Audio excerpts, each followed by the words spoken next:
get super stoked, I understand, about a game-winning hit when it's Yoshi Tsutsugo and an infield chopper that produces the result. But I assure you that there was something more within it, very much worth appreciating. Good morning to you. Good Tuesday morning. I'm Dejan Kovacevic of DK Pittsburgh Sports. This is Daily Shot of Pirates. It comes your way bright and early every weekday. If you're into football and or hockey, I also offer daily shots of Steelers and Penguins where you found this. Pirates 2, Rockies 1. As Derek Shelton would appropriately say afterward, we needed this one. I don't even care to know what all he meant by that, but I'd like to think that everyone in the organization felt like they were on some sort of self-blast after their embarrassing loss on Sunday. I don't believe that that's the case, but like I said, I'd like to think that.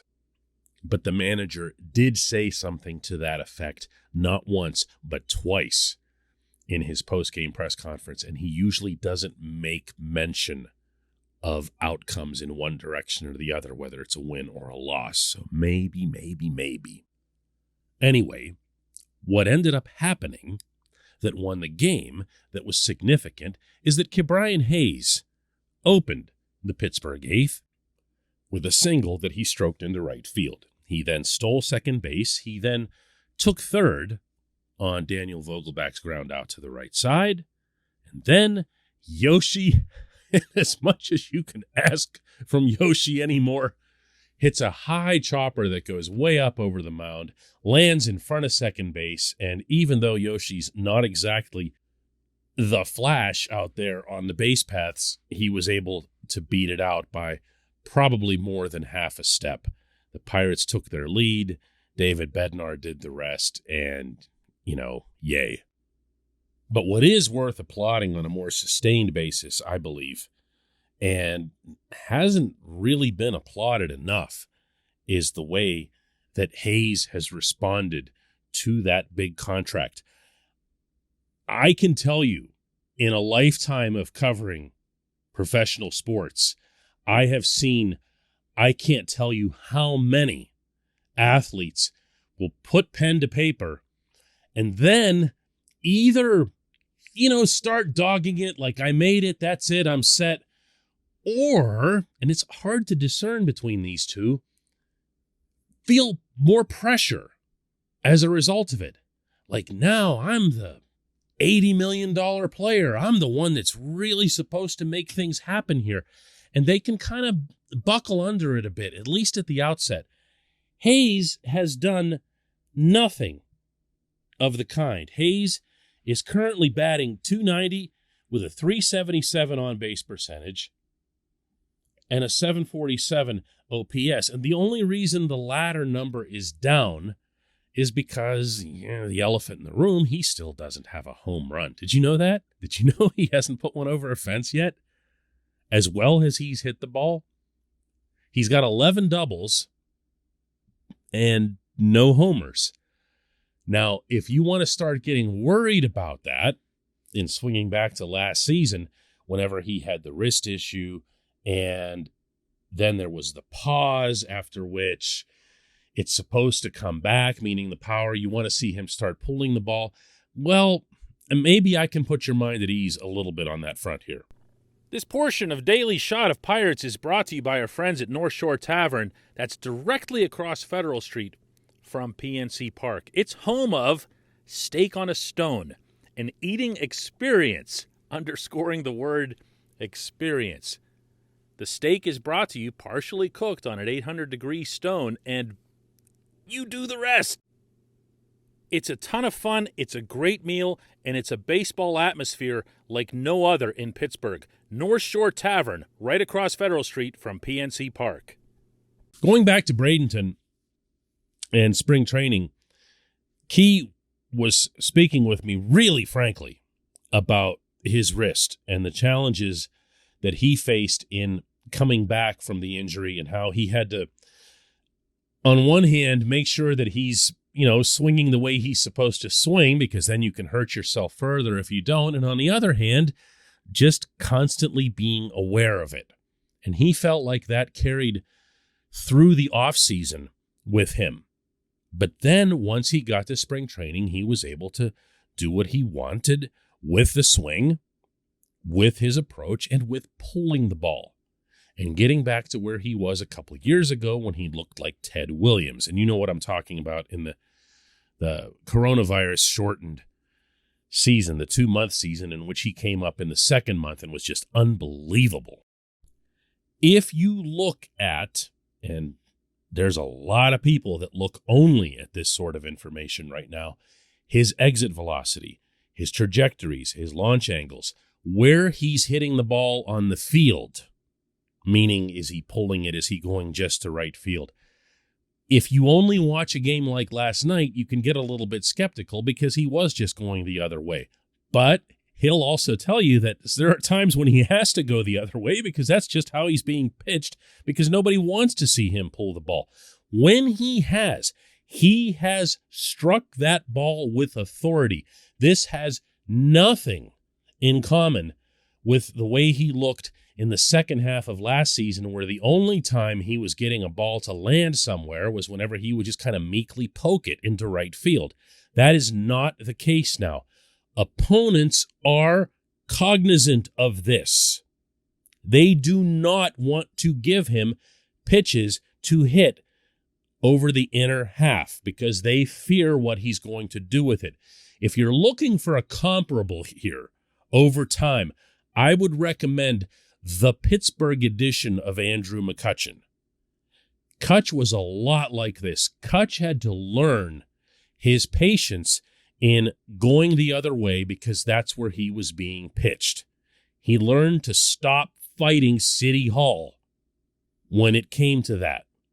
That's where he was going to get attacked.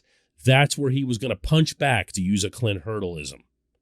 But then, once teams realized, hey, Kutch is going to hurt me anywhere, and they were making mistakes and coming back in over the inner half, boom. That's going to come with Hayes. All of the available data suggests it. Everything that you see with your eyes suggests it. And yeah, everything that he says about it suggests it. He's feeling very good about where he is at the plate, and he should be. He should be, because it's not a place he's been since before the wrist injury. In the meantime, going 3 for 3 with a walk and basically manufacturing your team's winning run in the 8th inning is a heck of an intermission show. You know, he's been really, really good, and I feel like it's worth a cap tip right here and right now to how good he's been, particularly amid how bad the team has been around him. When we come back, just one question.